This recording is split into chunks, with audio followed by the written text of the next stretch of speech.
Anyone who walks through LSU's Free Speech Plaza can expect to be stopped by student organizations or evangelical groups, but the university is still considered an institution with policies that unconstitutionally restrict the right to free speech protected by the First Amendment. The Foundation for Individual Rights in Education, a nonprofit and nonpartisan educational foundation that aims to defend and sustain individual rights in American colleges and universities, gave LSU a red light rating. This rating is reserved for institutions with at least one policy that both clearly and substantially restricts freedom of speech or bars public access to its speech-related policies. A university is supposed to be the marketplace of ideas, but it's also supposed to be a place where people can go to class and they can teach, said Azhar Majid, FIRE's vice president of policy reform.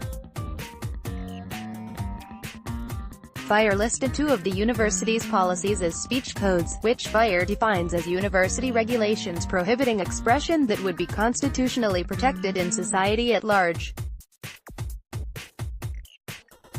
The university's red light speech codes are the Computer Users Responsibilities Policy and Sexual Harassment of Students Policy.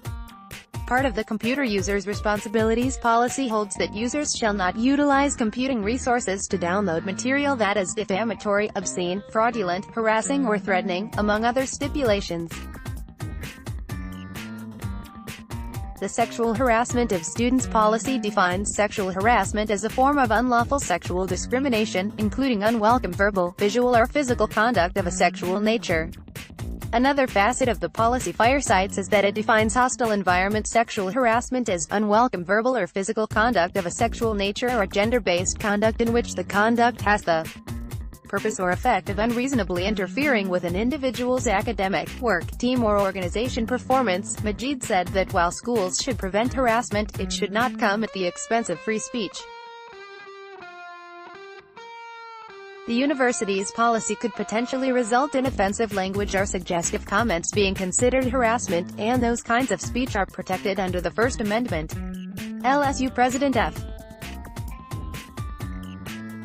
King Alexander fired former tenured education professor Teresa Buchanan for violating the university's sexual harassment policy at the time. In 2015, Buchanan repeatedly used profane language and made comments about her sex life and the sex lives of students, according to a 2018 article published by the Rati. FIRE helped Buchanan file a lawsuit against the university administration for violating her free speech and due process rights. The U.S. District Court for the Middle District of Louisiana later dismissed Buchanan's suit. Majid said both students and faculty members have the right to academic freedom, and universities should not intervene when it comes to free speech on campus, since public institutions like LSU are bound to the First Amendment. LSU political communication professor Robert Mann said although he was not familiar with the Buchanan case, vulgar language in a classroom setting can inhibit learning and is different from the speakers students are exposed to in Free Speech Plaza. The guy screaming profanities at you in Free Speech Plaza isn't the one giving you a grade, Mann said.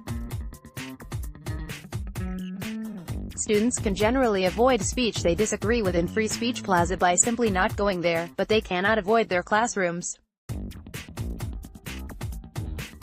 Mann said the power dynamic professors have with their students could be a problem when teachers harass students or use obscene language. If I censor myself in some way in class, it's not because I'm afraid that the university is going to come down on me, Mann said. It's because I don't want to get in the way of learning. Mann considers himself one of the university's more outspoken professors, and he used to write a weekly column in the Times-Picayune in which he often criticized Alexander. Mann said he never received any backlash for doing so. I can just say that from my experience as a professor who has been pretty outspoken in criticizing the university and the state in general, and state leaders, I've never felt any restriction or intimidation on my ability to speak out, Mann said. Mann said he believes the leadership of the university supports free speech, and he does not personally know anyone whose speech has been restricted on campus in any capacity. Rachel Henry, Director of Event Managing and Marketing for LSU Auxiliary Services, said the university only intervenes in Free Speech Plaza when speakers are inciting violence, which is not constitutionally protected. Auxiliary services require students seeking to put a table in Free Speech Plaza to complete a request form 2 business days in advance. The university does not look into what the group will be saying or promoting.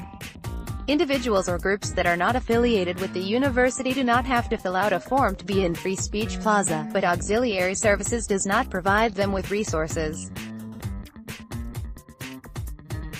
Hate speech is protected as free speech in the First Amendment, and speakers are not barred from using hate speech in Free Speech Plaza. Henry said students should know they also have the right to say whatever they want.